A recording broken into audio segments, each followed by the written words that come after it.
আসসালামু আলাইকুম, সবাইকে স্বাগতম। আজকে থাকছে খুদের ভাত রেসিপি। প্রথমে আমি নিয়ে নেব 1 কেজি পরিমাণ খুদের চাল, আর নিয়ে নেব পেঁয়াজ কুচি, মরিচ কুচি এবং রসুন কুচি।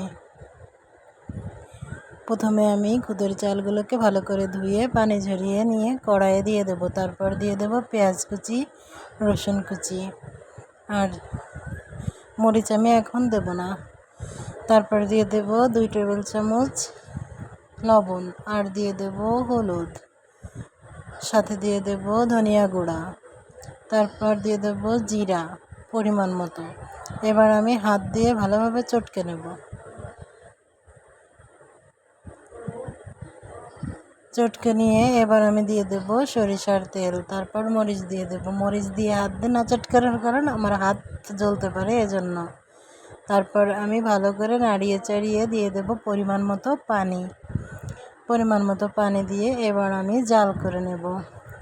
হাই হিটে 10 মিনিট পরিমাণ জাল করে নেব। মাঝে মাঝে এভাবে নাড়িয়ে চাড়িয়ে দিতে হবে। যখন এভাবে একটু পানি শুকিয়ে আসবে, তখন আমি আবারও নাড়াচাড়া করে ঢাকনা দিয়ে ঢেকে দেব। ঢাকনা দিয়ে ঢেকে এবার অল্প অল্প করে জাল করে নেব। এই তো হয়ে গেল আমার খুদে ভাত রেসিপি। দেখুন, ভাতগুলো অনেক ঝরঝরে হয়েছে, খেতেও খুবই সুস্বাদু। আপনারা চাইলে বাসায় ট্রাই করে দেখতে পারেন। আমার ভিডিওটি যদি একটু হলেও ভালো লেগে থাকে তাহলে প্লিজ লাইক, শেয়ার, কমেন্ট করে দেবেন। সবাইকে ধন্যবাদ। আল্লাহ হাফেজ।